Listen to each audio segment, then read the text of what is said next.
रोम रोम भाइयों, सिस्टम पार देंगे। দেখো জাস্ট দেখো সকালবেলা খাওয়ার আইটেমটা দেখো, আলু কষা, চা, তালের রুটি আর বাইগান। না না বেড়াল খাচ্ছি না, পুরো তো পাশে আছে। এইগুলো সকালবেলা খাওয়ার আইটেম। তো চুমু সকালবেলাটা পুরো জমে গেল আমার। হ্যালো সবাইকে, গুড মর্নিং, রাধে রাধে। আমি অন্তরা, আমার ছোটো মোটো ব্লগে তোমাদেরকে আবার স্বাগতম। দেখতেই পাচ্ছি যে অতগুলো আইটেম ছিল, আর আলু কষাটা পেয়েছিলাম। মা হচ্ছে যে তরকারির জন্য আলু কষছিল, এরকম আলু কষা দেখে না সাথে রুটি আছে, আমি নিজেকে সামলাতে পারিনি, তো মাকে বললাম দিয়ে দাও আমাকে আলু কষাটা। তো দারুণ হয়েছিল টেস্ট, আলু কষাটা দিয়ে রুটিটা খেতে সকালবেলা আমার দারুণ লাগছিলো। তারপরে যে আর একটা রুটি ছিল, ওই রুটিটা হচ্ছে আমি চাই রয়ে গেছিলাম। মূলত আমার কাছে দুটো রুটি ছিল, একটা হচ্ছে আলু কষা দিয়ে খেলাম, আর একটা হচ্ছে তাল রুটি দিয়ে খাবো, এই সরি চা দিয়ে খাবো। তো যেহেতু আমাকে স্কুলে যেতে হবে আবারও সেই কন্যাশ্রীর ফর্মটা নিয়ে, তো বেশি না বকে ভাট, চলো খাওয়া যাক। তারপরে আমি রেডি সেডি হয়ে বেরিয়ে পড়ি আমার স্কুল যাওয়ার উদ্দেশ্যে, মানে আবারও সেই সেম জিনিসের জন্য স্কুল যেতে হচ্ছে। আর আমি যাওয়ার পরে দেখি না আমার বান্ধবীটা দাঁড়িয়ে আছে।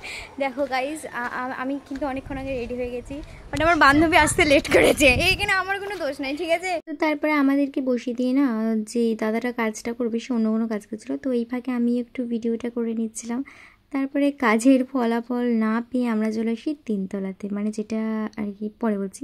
তো দেখো জাস্ট এখান থেকে ভিউটা লাগে, ওই যে রাস্তাটা, মেন রাস্তাটা, এখান থেকে ভিউটা সিরিয়াসলি সুন্দর লাগে। আগে তো থাকতাম, এটা হচ্ছে আমাদের গাইজ তিনতলা।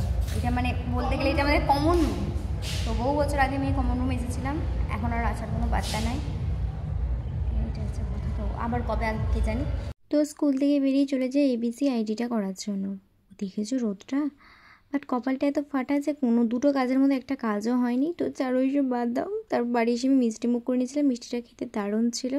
তার কিছুক্ষণ পরে মা দিয়ে দেয় দুপুরে খেতে। আজকে লাঞ্চে ছিল হচ্ছে যে এটা আলু দমের মতো করেছিল, বাট টেস্ট হয়েছিল দারুণ। আর হচ্ছে যে মাছের ঝাল ছিল।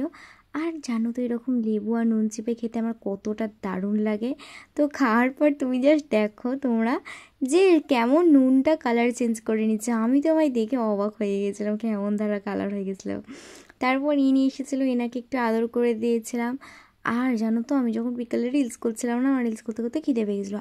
আর দেখো এইটুকুন চিপসের প্যাকেটে কত পরিমাণের চিপস দিয়েছে, ওরে বাপরে! এটা যদি লেজের প্যাকেটে দিত না, সিরিয়াসলি আমি দারুণ খুশি হতাম। বাট এটাতেও খুশি হয়েছি, কারণ এইসব লেজ চিপসে না অনেকগুলো কম করেই থাকে, প্রায় 4-5টা, মানে হাতে গোনা যাবে। বাট আমি এতটাই লাকি এইসব দিকে যে এটাতে প্রায় অর্ধেকটার মতো প্যাকেট পেয়ে গেছিলাম।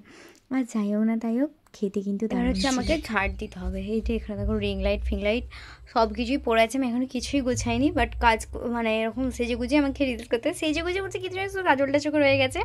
এবার আমাকে ঝাড় দিতে হবে, ঝাড় দেওয়ার পর আমাকে সাইবার ক্যাফে যেতে হবে। তো বেশি ভার না বকে এখানে এসেও আমরা ফাজলামি করা ছাড় না, জানো আমাদের দাঁতগুলো না একটা টাইম অফ থাকে না, সবসময় এবার বেরিয়েই থাকে।